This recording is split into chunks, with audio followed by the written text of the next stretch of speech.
네, 이렇게 중동호흡기 증후군 메르스 환자가 3년여 만에 국내에서 다시 발생했습니다. 확진자는 지난 3주 동안 쿠웨이트 업무차 출장을 갔다가 그제 귀국한 61세 남성인데요. 현재는 서울대병원에 입원을 해서 격리 치료를 받고 있습니다. 이번에도 메르스 공포가 재현되는 건 아닌지 우려의 목소리가 나오고 있는데요. 오늘 자세한 내용은 전문가와 함께 짚어보도록 하겠습니다. 이재갑 한림대 감염내과 교수 나오셨습니다. 안녕하세요. 네, 안녕하세요. 네. 자, 메르스 환자가 3년여 만에 다시 발생을 했습니다. 현재까지 확인된 내용, 이 감염 경로에 대해서 확인된 내용은 어떻습니까? 일단은 환자가 쿠웨이트에서 주로 이제 생활을 했었고, 그다음 아랍에미리트 두바이를 거쳐서 한국으로 귀국된 걸로 되어 있는데요. 근데 이제 쿠웨이트에 있었을 때 설사 증상이 있어서 병원에 방문한 것으로 알려져 있습니다. 아마도 그때 아마 병원에 방문했을 때 이제 메르스 환자에 노출되어서 그래서 아마 그때 감염된 게 아닌가 이렇게 좀 의심되는 상황입니다. 이 메르스라는 게 중동에서 뭐 지금도 계속 유행을 하고 있는 질병인가요? 예, 지금도 계속 유행을 하고 있는데요. 지금 중동 지역과 이제 뭐 우리나라 포함해서 전 세계적으로 2012년부터 2,200여 명 정도의 환자가 발생했고요. 그다음에 760명 정도가 사망을 했는데 올해도 사우디아라비아 중심으로 해서 100여 명의 환자가 중동에서 계속 발생을 했었습니다. 자, 그렇다면은 지금 이 남성은 현재 서울대병원에서 격리 치료 중이라고 하는데 현재 상태는 좀 어떻습니까? 어제 그 서울대에서 직접 치료를 하셨던 주치를 맡았던 교수님이 브리핑했던 내용을 보면 아직까지 중증 감염 상태는 아닌 것 같다. 그리고 호흡기 증상은 있지만 호흡곤란 상태나 아니면 혈압저하 같은 이제 폐혈증 양상은 보이고 있지 않다라고 말씀을 하셔서 아직까지는 중증은 아닌 것 같은데요. 메르스 환자가 진단받고 되게 이제 갑작스럽게 나빠지는 환자들 3, 4일 내에 나빠지는 경우들도 있어서 앞으로 한 일주일 정도 환자의 경과나 환자의 상태를 좀 관찰을 해야 될 것 같습니다.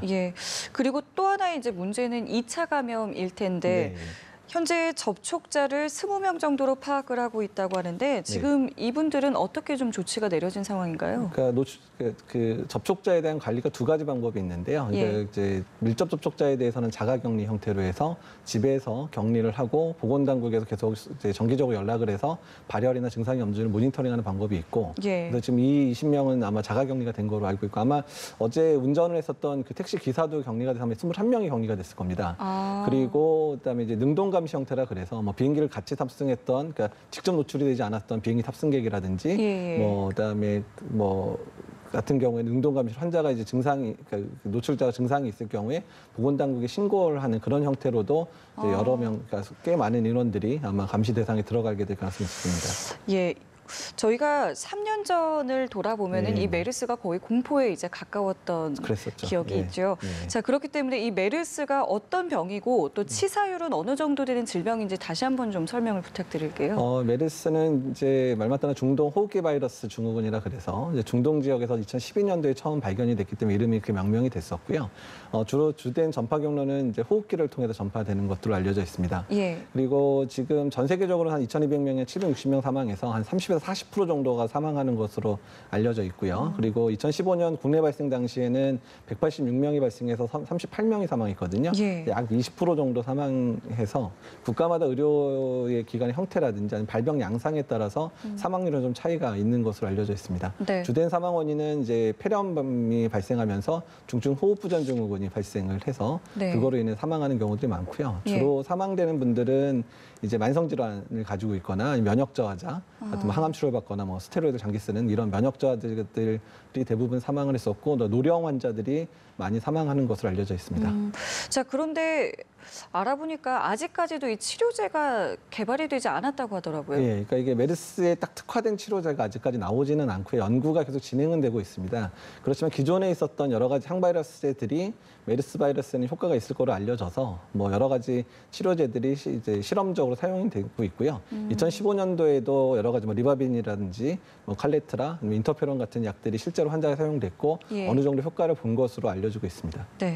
자, 그러면은 이 의심 증상에 대해서도 좀 여쭤보고 싶은데 이게 초기 증상이 감기랑 비슷해서 좀 헷갈린다라는 이야기를 저희가 익히 들었거든요. 이게 이제 호흡기 바이러스다 보니까 초기 증상이 다 이제 거의 같거든요. 열이 나면서 그다음에 이제 기침하거나 약간 예. 호흡곤란이 있거나 이제 이런 증상들로 나타나기 때문에 초기 감기 증상이랑 비슷한데 어떻든 간에 이제 메르스라고 하면 중동 지역을 여행해서 다녀왔거나 어떤 노출력이 확실히 있고 네. 거기에 이런 호흡기 증상이 있으면 의심을 하는 거기 때문에요. 예. 지금 상황에서는 일단 중동 지역 여행자들 또는 이 환자 이번에 발생한 환자한테 노출된 사람들 중에서 이제 열이 나고 호흡기 증상이 있으면 메르스를 의심하고 바로 보건당국에 신고를 해주셔야 됩니다. 아, 그러면은 이게 예방책이라는 게 이게 어떻게 딱 부러지는 게 있을 수 있을까요? 뭐 예방책이라고 하면 일단은 노출이 안 되는 게 가장 중요하죠. 그러니까 예. 접촉을 안 하는 게 제일 중요하기 때문에 일단 중동 지역 여행을 했을 때는 첫 번째는 지금 중동 지역에서 발생하는 환자의 절반 정도는 낙타하고 접촉했거나 이런 경우도 많거든요. 그래서 네. 낙타 접촉 또는 이제 낙타 우유라든지 이런 것들이 소독되지 않은 상태에서 먹거나 이런 것들을 반드시 피해야 되고요. 두 예. 번째는 병원 방문객 중에서 이제 발생을 하는데 이번에 이제 환자도 이제 중동 지역에서 병원 방문해서 아마 감염된 걸 의심이 되는 상황이라 아, 예. 그래서 불가피한 상황이 아니라면 중동 지역에서는 병원 방문을 이제 자제해 주시는 게 노출을 막는 게 될 것 같고요. 그다음에 이제 지금처럼 국내 환자가 들어온 상황에서는 본인이 이 환자의 그 경로들 뭐 비행기를 같이 탑승했다든지 네네. 뭐 이런 경우들이 있다면 2주 내에 호흡기 증상이라는 게 발생하지 않는지에 대한 여부들을 확인해야 되고요. 어쨌든 노출을 최소화하는 게 현재로서 예방의 가장 최선책입니다. 아, 노출을 최소화했지만 네. 나에게 혹시 의심 증상이 좀 보인다. 이랬을 경우에는 어떻게 좀 대응을 해야 하나요?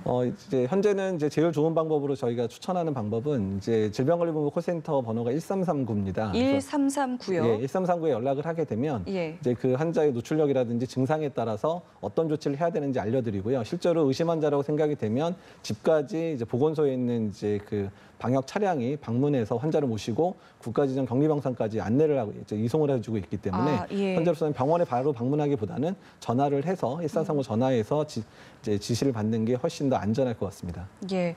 그 조금 전에 그 병원 방문에 대한 이야기도 해주셨습니다만 사실 3년 전에 네. 이 180명이 넘는 확진자가 나왔던 것 중에도 우리나라에서도 이렇게 병원 우리가 흔히 의료 쇼핑이라고 말을 하죠. 네. 이제 여러 병원을 방문하는 거에 대한 이야기를 좀 했었는데 이런 부분도 역시 좀 주의를 해야 되겠죠. 그렇죠. 그때 이제 문제였던 게 메르스에 대한 의심 상태를 의료진들이 인지를 못하는 상황에서 예. 병이 잘 안 났다 보니까 환자들도 불안하니까 자꾸 여러 병원에 가서 의견을 듣고 싶어지고 치료를 받고 싶어지는 그런 상황이 발생했기 때문에 예. 문제가 됐었던 거거든요. 예. 그래서 일단 증상이 의심되는 경우에는 병원을 전전한다기보다는 이제 노출력이 확실하고 그다음에 증상이 확실하다 그러면 질병관리본부에 전화해서 확실하게 자기 어떻게 해야 되는지 지시받는 게 어떤 병원 여러 군데가 노출되는 상황을 막을 수 있기 때문에 또 좀 현명한 방법이라 생각이 됩니다. 예.